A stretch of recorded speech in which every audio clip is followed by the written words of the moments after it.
Free, free Palestine. Free, free Palestine. Palestine shall be free. Palestine shall be free. Amanda. Away. Forward with expropriation of land without compensation. Forward. Forward. Forward with nationalization of mines, banks, and all strategic centers of the economy. Forward. Forward. Forward with our kings and chiefs. Forward. Forward. Amanda. Away. Amanda. Away. Tata Mkondo Tata. Tata. Chikijela President Zuma Chikijela. Chikijela. Chikijela President Zuma Chikijela. Chikijela. Amanda.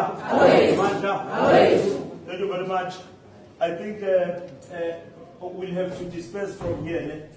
We won't go outside and have any speeches or talks outside. We just use the space. Let me first and foremost thank the police officers. Thank you very much, and others, those who are outside, and also you, for my brothers, for working with us and ensuring that we are able to be safe. Remember, the police are not here to police you. They are not here to arrest you. They are here to ensure your safety, that everything goes in order. So it's very important that from time to time we have a close relationship with them, rather than having an antagonistic relationship, thinking that they are here to be policed. We don't want to be policed. No one can police us. If we've taken a decision, even in front of police, we can do anything. That's what we decide. We don't care. That's being arrested at the age of 17 years. Now we're old. But we are working with them, and they've showed a serious respect. We ought to respect them back. Also, you heard the state has delayed the case. It's not us. We are here on time. You arrived here on time, more than anyone else. But the state and their witnesses, there are shenanigans and some problems. You know it's as speedily as possible. They are exhausted, and so we want to push this case as far as possible. So look about the province, parliament, anything else.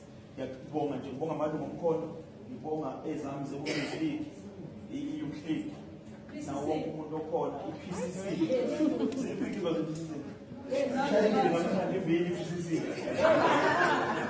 PCC. President Martins, Chairperson Martins, now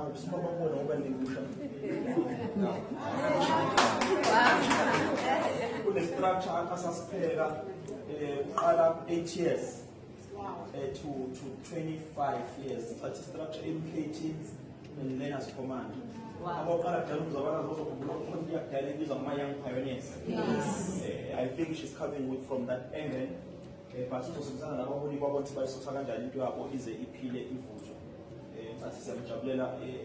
if you can be young and come up with this idea, and she's female, we'll understand abantu besifazane emzabalazweni ukuthi kunzima kanjani uqalisile.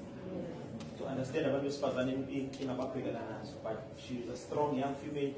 Umuntu wesifazane othe mina can start a young teens ukuthi ingane nazo isondele ziqala ipolitiki. Okuyinto angikhulumeli i-organization ngikhulumela ukhanyile, okuyinto engiyikhuthaza kakhulu ukuthi yenzeke. Politiki umuntu usamncane inama-advantages amaningi kakhulu. Iyayikhula inkinga oyidala mase uyiqale lithi ezinye ungaka-understand. So we encourage those abaney'ngane encane ukuthi ziye khona zi-understand ukubaluleka kwezo, ukubaluleka kokuyiphatha kahle, ukubaluleka kokuphilela isizwe sakho, because if uyingane uwazi uma uphila ukuphilela isizwe, ziningi izinto ozoyiyela. Ngeke ungamele uyohlala esportini usuku lonke inokuthi uyo-recruit. Because ipolitiki more active kuyona iyakusiza ukuthi uphinde uphume nasey'ntweni ube busy. Because kunabantu abasha abangabhizi with nothing. Umuntu angamele uyobhema uhlala kamusha. Wahlala lokushini bazokwazi kamusha. Ngalalela umdlalo ngenye uzokushona ilanga. Ubuka musha. Uhlala esitolo sePakistan. IPakistan ngabe uyakhipha kuwele ukuthatha isitolo uhlala etolo ucela lo ndosi. Umfana nje uqonde ngqo uyinsizwa yakwenu. Wena uzocela kona iluzi ukuthi likweletele. IPakistan lemfula lemfudla la lizokweletela wena, kwalitisela wena eSouth Africa. Engabe uyahlangana nibe hotel ithatha icontainer ni-run ifake umntayisela umphakathi.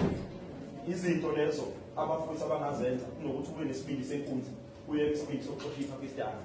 So iyasiza ipolitiki ngokushape nomqondo sazi usizini ezibalulekile. So we celebrate a young female oqala ukwenza leyo nto leyo. hopefully izohamba kahle igcine ikhulile i-organization engaphansi komkhonto wesizwe. Ngibonge nje nokufika ukuzosupporta. Thank you very much. Ngokukhulu ukuyithoba ngiyabonga kakhulu. It means a lot. Abanye benu niyazi nje kade niyasebenza namhlanje thatha amalivu. Khona nje bengixhuma nje ekseni ukuthi bathatha amalivu, bathatha amaholiday. Khona basuke Eastern Cape, I don't know. Eastern Cape. Ikhomande kubani umkhulu wena. Iparlamente lehlile. Ba wehla washiya iparlamente wandiza ngama flight. Baningi bazoyikhulumela bazoyizathi bazoyikhulumela. Ngiyabonga nabaholi province ngibonile ama-region nanti elinye licashile ngemuva ngicathi uyaresearcha nayo iparlamente. Ngiyabonga nje kakhulu ukuthi uphakamisa isandla bakhona Domkulu. Wena luqalazayo amaparlamente angena kuqala ukuqeda kuyinwa nje aphakathi asimele abaholi bami. Ngiyabonga kakhulu nje ukuza kwenu. Yimina niqinisa idolo. Ngifuna ngingani ngempela kuwe nje vele ngiyabonga ngiyabonga iqiniso leli le-women's league ngiyayibonga kakhulu. Angazi ngokufuna ngicela nibeke nje ngicela abaholi nibeke awumazi ngabekayo ngoba sisiyaqala esethu umzila wenkantolo siphethe Mandla.